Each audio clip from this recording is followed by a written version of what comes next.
How does this go back together again? Hi guys, and this video today we are putting the Yamaha trailer back together. Well, that's if I can remember.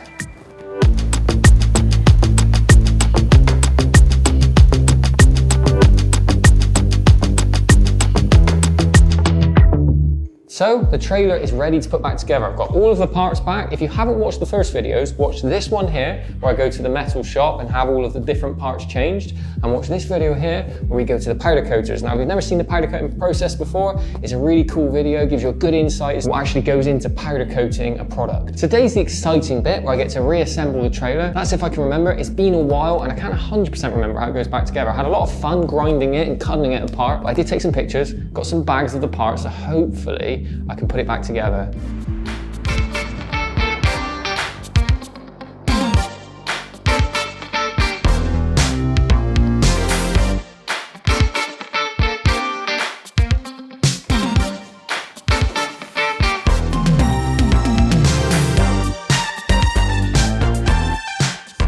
First up is a case of positioning the axle. Lucky enough, I was able to use the existing marks from the U-clamps to know exactly where the actual axle should sit. Then it's a case of introducing the new U-bolts and U-clamps, and I can't stress enough, switch out for new stuff, guys. You don't want to reuse old, just on a safety level, but also aesthetic level, get new.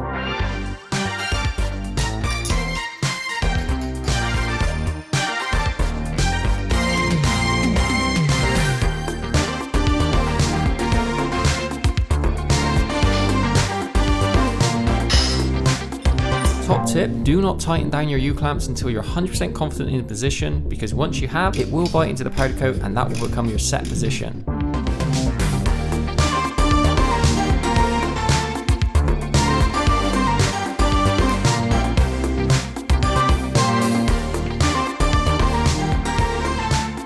Okay, so if I was to do this again, I'd probably put the actual main frame on a stand to make it a little bit easier for us, but it makes for good viewing.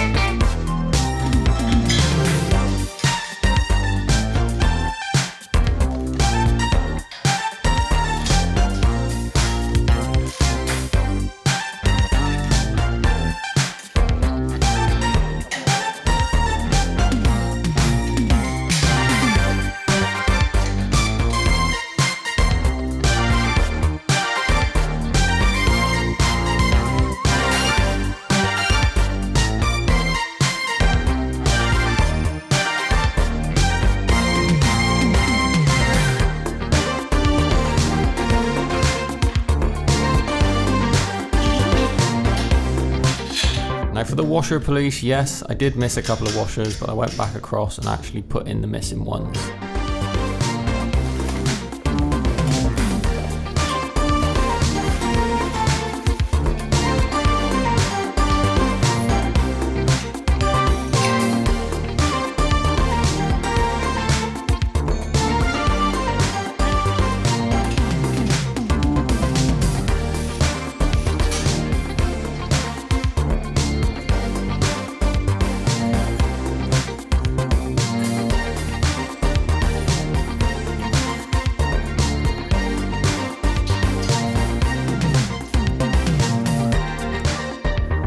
This shape, exactly this shape we need it. Whatever you, as long as it's tidy, it's not messy. Okay. Whatever you suggest. And then this end, it's looped through here. I have that. So I found an appropriate webbing. This apparently takes up to like 600 kilos, so it's strong. It's kind of like seatbelt material, you know? Yeah, it's strong enough. Yeah. Because this is to pull, you know, Jetski? It's to pull a Jetski onto a trailer, so you basically winch it and it pulls it on. One end like that, other end like that. Okay. You have a strong thread, ideally red, but the strength is important. So if you strength is important. If strong is important, I have a black which is very strong. Yeah. Even you cannot cut it. Try. But don't Yeah. Don't hurt your fingers. Yeah, your finger, yeah. You cannot cut it. Yeah. You cannot. Okay.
What you'll notice here, guys, if you watch closely, is I've only tightened one end of the upright for the bunk support. That's because I actually want the runner to dictate the length in which I set the back upright. Yes, I have the positioning indentations from the original marks, but it's always good to double check yourself. I can see it, that's it.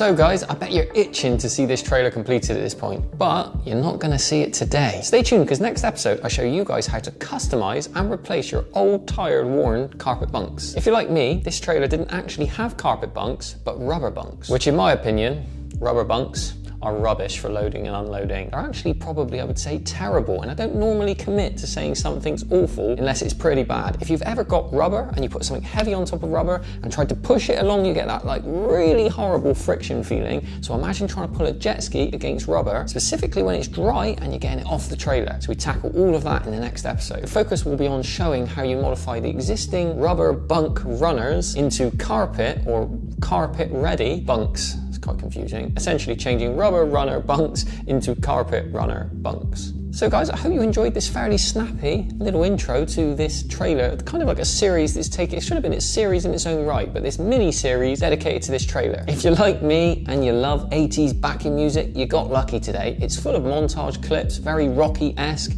You can probably see my inspiration there.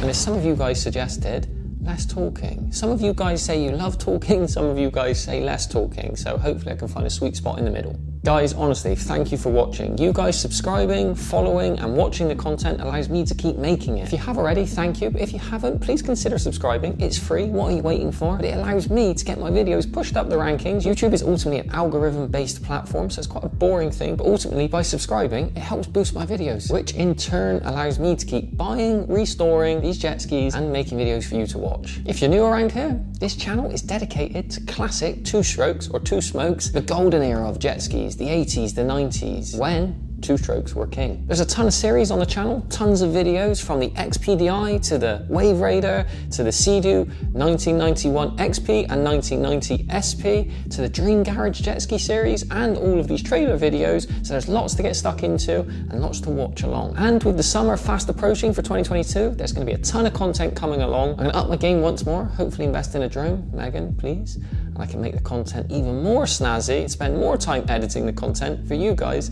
to get that 80s and 90s classic jet skis fix. Thank you for watching, guys. Let's keep the classics alive, and I'll see you in the next episode.